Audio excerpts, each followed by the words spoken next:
Hello friends, welcome to Pebbles and welcome to my course of 48 laws of power, यानी सत्ता के 48 नियम। Create compelling spectacle, सम्मोहन का चश्मा बनाएं।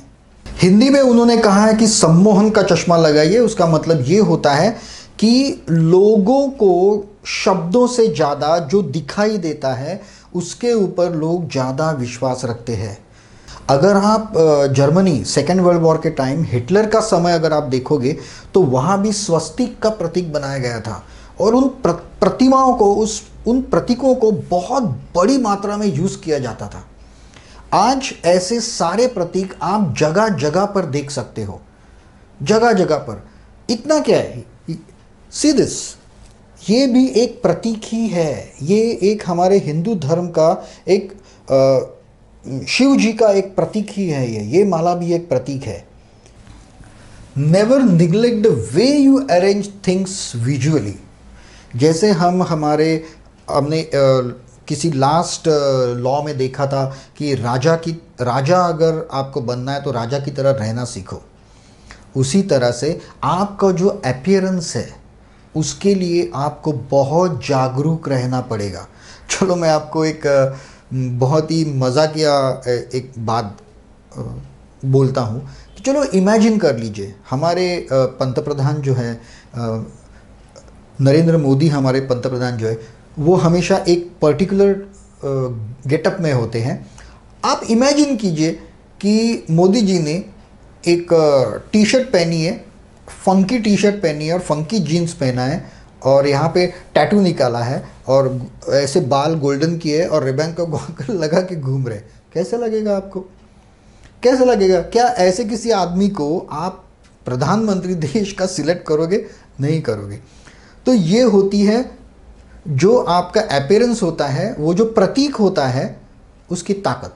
तो उसको वो जो विजुअलाइज, जो आप सामने वाला आपका पोशाक नहीं, उसमें कौन से प्रतीक है वो हमेशा ढूंढता है।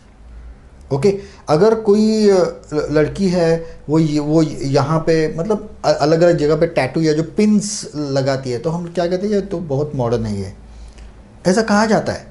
तो हम हमेशा सामने वाले में प्रतीक ढूंढते हैं, साइंस ढूंढते हैं, चिन्ह ढूंढते हैं। तो उसके बारे में बहुत जागरूक रहिए। अगर आपको सक्सेसफुल रहना है, अगर आपको चाहिए कि कॉरपोरेट वर्ल्ड में बाहर की दुनिया में लोग आपको अप्रिशिएट करें, तो इसके बारे में आपको बहुत केयरफुल रहना पड़ेगा। जागरूक नहीं, आपको केयरफुल रहना पड़ेगा, बहुत सावधानी से उसका सिलेक्शन करना पड़ेगा। Next, associate yourself with colours, images and symbol that communicate strong messages.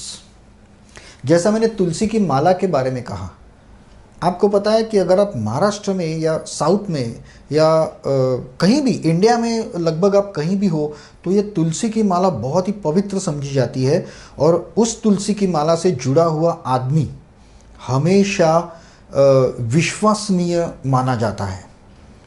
अगर आपको ये प्रतीक, इतना स्ट्रॉन्ग प्रतीक है ये, और ये जो प्रतीक है तुलसी की माला का, वो किसी धर्म की मतलब कट्टरपंथी नहीं दिखाता, मतलब जिसको हम कहते हैं रैडिकल हिंदू है, वो नहीं दिखाता। वो एक पवित्रता का और एक विश्वास का प्रतीक है और हर धर्म में हर जगह पे लोग उसको सम्मान देते हैं।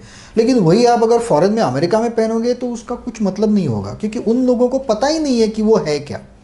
सो आप जो भी कलर सिलेक्ट करोगे, इमेजेस सिलेक्ट करोगे और सिंबल सिलेक्ट करोगे, उससे स्ट्रॉन्ग मैसेज जाना चाहिए।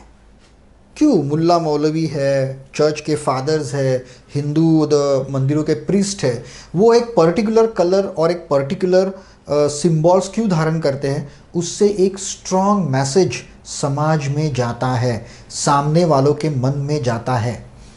आपने कभी किसी मंदिर, चर्च और या मस्जिद में ऐसे देखा है जहाँ के जो प्रिस्ट है, मुल्ला मौलवी है, फादर है, अपने पुजारी है, वो जीन्स पहन के, लेदर का जैकेट पहन के, ऐसे बाल, ऐसे फंकी बाल करके, ऐसे मस्त टैटू वाटू निकाल के खड़े नहीं? उनको कोई मानेगा ही नहीं वहाँ पे, क्योंकि वो जो कलर, सिंबल्स और जो प्रतीक है वो वहाँ पे है ही नहीं, मौजूद ही नहीं है। और ये सारे हमारे जीन्स और डीएनए में फैले हुए हैं। हमें किसी ने सिखाने की ज़रूरत नहीं होती उसके लिए। हमारी मराठी में एक कविता है, उसकी एक पंक्ति है, कारे भुललासी वरिया रंगाला। मतलब तुम सिर्फ ऊपर ऊपर का रंग देख के इम्प्रेस क्यों हो गए। सुपरफिशियल, ये जो अपीयरेंस जो होता है, जो ऊपर ऊपर का अपीयरेंस जो होता है, उसको लोग बहुत ही टर्न हो जाते हैं, उसको लोग मतलब इम्प्रेस हो जाते हैं उससे।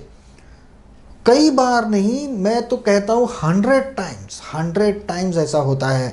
जैसे पॉलिटिशियंस है, मंदिर के पुजारी है, ये लोग है, उनका अपीयरेंस देख के ही हम उन्हें मान सम्मान देते हैं।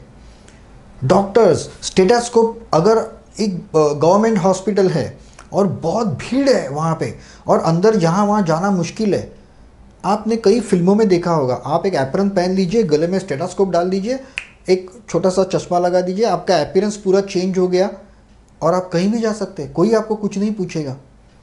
अगर आपको आर्मी कैंटोनमेंट में जाना है, यहाँ पे कहीं घूमना है, आप आर्मी का अगर यूनिफॉर्म या पुलिस का यूनिफॉर्म अगर आपके पास है तो लोग अपने आप आपको जगह देते हैं, सम्मान देते हैं, आपको प्रेफरेंस मिलता है वहाँ पे। क्यों? क्योंकि people are always impressed by the superficial appearance of the things, the grand and spectacle what is larger than life।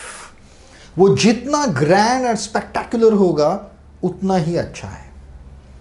लेकिन याद रखिए, इसी पॉइंट का आपको इस्तेमाल कर लेना है आपके खुद के फायदे के लिए। तो पहले भी किसी पॉइंट में हमने देखा है कि be in Rome, do as the Romans do. जहाँ भी आप जाओ तो कहीं भी पहले प्रतिमाओं का और प्रतीकों का भी सोचिए उसके बारे में। जब कोई आदमी किसी कंपनी के लिए, लड़का लड़की कोई भी हो, जब इंटरव्यू की तैयारी करता रहता है, तब वो कंपनी के बारे में, इतिहास के बारे में, मतलब कंपनी के जनरेशन के बारे में पढ़ता है, उसके प्रोडक्ट्स क्या है, ये क्या है, वो क्या, सब कुछ पढ़ता है। लेकिन वो कभी कंपनी की आइडियोलॉजी के लिए आइडियोलॉजी जो होती है वो बहुत कम बार पढ़ता है। टाटा एक ऐसी कंपनी है जिनकी आइडियोलॉजी पहले दिन आपको सिखाई जाती है। उनके प्रिंसिपल्स क्या है, रूल्स एंड प्रिंसिपल्स क्या है, रूल्स नहीं, rules and regulations are different, उनके प्रिंसिपल्स क्या है। ओके, इसमें फ़र्क है। देखिए, रूल और रेगुलेशन ये कहता है कि इस कंपनी में भ्रष्टाचार करना मना है, पैसे लेना पैसे देना मना है। लेकिन प्रिंसिपल ये कहता है कि इस कंपनी का कोई भी आदमी भ्रष्टाचार नहीं करेगा, नहीं करता। इन दोनों में फ़र्क है। तो आपको, जब आप किसी व्यक्ति से मिलने जा रहे हो, किसी इंटरव्यू के लिए जा रहे हो या किसी संस्था में जा रहे हो, तो याद रखिए आपको उनकी आइडियोलॉजी भी स्टडी करनी पड़ेगी। उनका विश्वास किस पर है, प्रतीक क्या है, उसके बारे में आपको सोचना पड़ेगा, आपको सोचना होगा।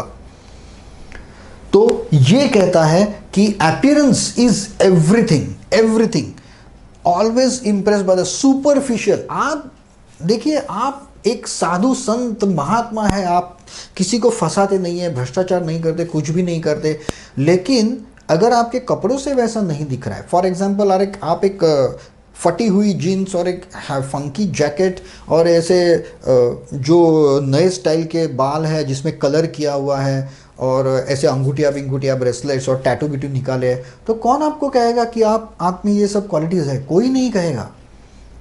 क्योंकि सुपरफिशियली मुझे क्या दिख रहा है कि आप एक कैजुअल थर्ड क्लास टीनेजर हो, यही मुझे आपके अपीयरेंस से दिख रहा है। तो आपके ऊपर कोई विश्वास नहीं करेगा, क्योंकि विश्वास रखने के लिए आपको उनके साथ कुछ वक्त तो बिताना पड़ेगा। अगर आप वहाँ पे एंट्री नहीं है आपको, तो आप कहाँ से आपके गुण दिखाओगे? तो सुपरफिशियल, आपका कलर, सिंबल, जो कुछ भी है, appearance, it is of the prime importance. So friends, that's all in this video. एक बार फिर हम देखते हैं कि क्रिएट कंपेलिंग स्पेक्टेकल्स। आप इस वीडियो में यही आपको सीख मिलेगी कि आपका जो फर्स्ट इंप्रेशन है, आपका अपीयरेंस है, जो प्रतीक आप यूज़ करने वाले हो आप में, वो धार्मिक प्रतीक हो, सामाजिक प्रतीक हो, या फिर किसी पंथ या किसी सोसाइटी के प्रतीक हो। आपको पता है कि कई बार आप यूरोप में अगर देखोगे तो कई पंथ और कोई संस्थाएं होती है जिनके पिन्स होते हैं, ब्रोच होते हैं, जो यहाँ पे लगा के लोग जाते हैं। टाइपिन उनकी पर्टिकुलर टाइपिन होती है। जैसे आर्मी के कंटोनमेंट्स, आर्मी के जो रेजिमेंट्स वगैरह होते हैं, उनके टाई अलग होते हैं, उनकी पिन्स अलग होती है, उनके सिंबल्स अलग होते हैं। उसी तरह से धर्म, पंथ, देश, कंपनी, आइडियोलॉजी, इन सब के ऊपर पर्टिकुलर कलर्स, पर्टिकुलर सिंबल ये फिक्स होते हैं और लोगों के मन में भी फिक्स होते हैं। उसके लिए आपको सतर्क रहना पड़ेगा और आपको उन सारे सिंबलों का यूज़ कहीं ना कहीं आपको करना है। जो हमने पिछले एक रूल में देखा था, कहीं भी ओवर मत कीजिए, ज़्यादा मत कीजिए, एक पर्टिकुलर ही एक सीमित एक बाउंड्री में रहिए, एक सीमा तक अपने आप को कंट्रोल में रखिए। So friends, that's all in this video. अगर आपको कुछ डाउट है, कुछ प्रॉब्लम है, तो आप मुझे ज़रूर कमेंट में लिखिएगा, मैं ज़रूर खुद उसके जवाब आपको दूंगा। तो तब तक के लिए आप इस वीडियो को शेयर और लाइक ज़रूर कीजिए। और नोट्स अगर चाहिए तो डिस्क्रिप्शन में लिंक है, वहाँ से आप पूरे नोट्स ले सकते हो। Now will meet in our next video. तब तक के लिए have a nice day, good bye.